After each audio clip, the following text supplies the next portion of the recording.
अस्सलामुअलैकुम, this is doctor Mohammad सारम और इस वीडियो में आज बात करेंगे ब्लड प्रेशर के हवाले से, जिसे हम साइलेंट किलर भी कहते हैं। भाई ये जो ब्लड प्रेशर होता है, ये अगर आपका थोड़ा बहुत भी इधर उधर हो जाता है तो आपको बहुत ज़्यादा बड़ी बड़ी कॉम्प्लिकेशंस का सामना करना पड़ सकता है। आपको स्ट्रोक हो सकता है, आपको बहुत ज़्यादा बड़ी बड़ी बीमारियां हो सकती है, जिसका फिर आप अगर आप चाह के भी आप उसका इलाज नहीं कर सकते, आप डिसेबल हो सकते हैं, बहुत सारी चीज़ें हो जाती हैं। तो आज मैं आपको कुछ ऐसे टिप्स बताऊंगा जो कि आप अगर अपने लाइफ में उसको इम्प्लीमेंट करते हो तो आपका ब्लड प्रेशर नॉर्मल हो सकता है, या नॉर्मल या बहुत ज़्यादा से कम हो सकता है। अच्छा, तो सबसे फर्स्ट नंबर पे आ जाता है फिज़िकल एक्टिविटी, यानी कि एक्सरसाइज। अब बहुत सारे लोग शायद यहाँ पे ही इस वीडियो को बंद करके चले जाएं कि भाई एक्सरसाइज से क्या होगा। तो भाई एक्सरसाइज अगर आप करते हो तो आपके ब्लड स्ट्रीम में, यानी कि आपके खून की नलियों में नाइट्रस ऑक्साइड का तादाद जो होता है वो ज़्यादा हो जाता है। जब इसका तादाद ज़्यादा हो जाता है तो इसको हम वेज़ोडाइलेशन कहते हैं मेडिकल टर्म में। ये आपके जो खून की नलियाँ होती हैं उसको खोल देती है। तो जब एक पाइप खुल जाता है तो उसके अंदर आपने देखा होगा पानी का प्रेशर जो होता है वो कम हो जाता है। जब आप पाइप के उस एंड को ऐसे प्रेस करते हो तो वो तंग हो जाता है, तो प्रेशर ज़्यादा हो जाता है। तो इसी तरह ये आपके ब्लड प्रेशर को कम करने में बहुत ज़्यादा हेल्प करता है। जितनी ज़्यादा आप एक्सरसाइज करोगे उतनी ज़्यादा आपका जो ब्लड प्रेशर होता है वो कम होने के तरफ चलता रहता है। अच्छा, अब सवाल यहाँ पे ये आ जाता है कि हम एक्सरसाइज कितना करें। तो भाई simple is that 30 minutes per day कम से कम आप दिया करें। 30 मिनट्स पर डे आप नहीं दे सकते तो 150 टू 160 या 170 मिनट्स पर आवर्स आप ज़रूर दिया करें, ये रिक्वायरमेंट है। और आपने एक्सरसाइज, अच्छा जब हम यहाँ पे लोगों को कहते हैं कि भाई आप एक्सरसाइज किया करें, तो फीमेल्स क्या कहती हैं, हम तो किचन में सुबह से शाम तक लगी हुई होती हैं, ये तो हमारे एक्सरसाइज होता रहता है। तो भाई ये एक्सरसाइज नहीं है।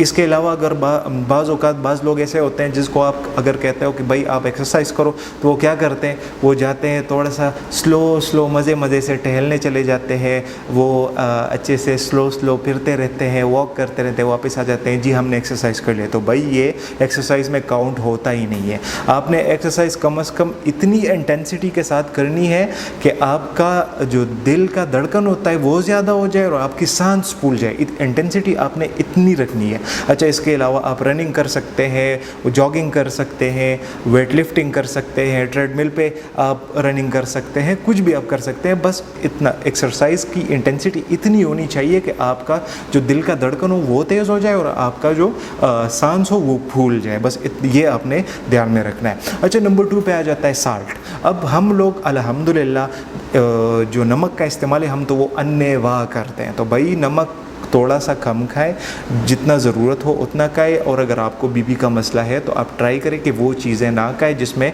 कच्चा नमक डलता हो, और सालन वगैरह में भी आप कोशिश करें कि नमक का यूज़ कम से कम करें। अच्छा, इसके अलावा स्ट्रेस। अब स्ट्रेस जो है, स्ट्रेस को तो हम इस तरह कम नहीं कर सकते कि भाई ये करो तो स्ट्रेस कम हो जाएगा, वो करो तो स्ट्रेस कम हो जाएगा। तो स्ट्रेस को तो हम नेचुरली कम नहीं कर सकते, बट हम स्ट्रेस मैनेजमेंट कर सकते हैं। अब स्ट्रेस मैनेजमेंट कैसे करें, तो भाई आप फ्री अपने आप को कभी भी ना छोड़ें, या कोई काम करे, कुछ भी करे। अगर फॉर एग्जांपल अगर आप ऑफिस जाते हो तो ऑफिस में तो आप बिज़ी रहते हो, ऑफिस से घर आते हो तो फिर आप अकेला रहना बिल्कुल अवॉइड करें, क्योंकि अकेले रहने से आप कुछ भी सोचने लग जाते हैं तो आपका स्ट्रेस जो होगा वो ऑटोमेटिकली बढ़ता रहेगा। तो आप ट्राई करें कि अपनी फैमिली को टाइम दें, अपने बीवी बच्चों को टाइम दें, अपनी अम्मी को टाइम दें, इसके अलावा अपने फ्रेंड्स को टाइम दें। अगर आपके पास टाइम है या आप फ्री बैठे हुए तो इससे अच्छा ये है कि आप बाहर चले जाएं वॉक के लिए। आप कुछ भी कर सकते हैं, फिज़िकल एक्टिविटी में आप अपने आप को धकेल सकते हैं, कुछ भी आप गेम वगैरह कर सकते हैं, क्रिकेट खेल सकते हैं, फुटबॉल खेल सकते हैं। तो आप फिज़िकली भी एक्टिव रहेंगे, आपकी नींद भी अच्छी होगी और इसके साथ साथ आपका जो स्ट्रेस होगा वो भी मैनेज होता रहेगा। अच्छा, नंबर 4 पे आ जाता है स्लीप। अब स्लीप एक ऐसी चीज़ है वो डायरेक्टली आपके ब्लड प्रेशर को तो इफ़ेक्ट नहीं करता, बट अगर आपकी नींद अच्छी नहीं होती तो आप स्ट्रेस का शिकार होते हो। जब आप स्ट्रेस का शिकार होते हो तो वो फिर आगे जाके आपका ब्लड प्रेशर ऊपर लेके जा सकता है। तो आप अगर नींद आपकी पूरी होती है, आप अगर सोते पूरे हो, तो इसके साथ आपकी जो स्ट्रेस होगी उसके लेवल में कमी आएगी। जब स्ट्रेस के लेवल में कमी आएगी तो ऑटोमेटिकली आपका ब्लड प्रेशर कम होता जाएगा। तो ये चंद चीज़ें हैं, सिंपल सी चीज़ें हैं, अगर आप इसको अपने लाइफ में इम्प्लीमेंट, इन चीज़ों को अपने लाइफ में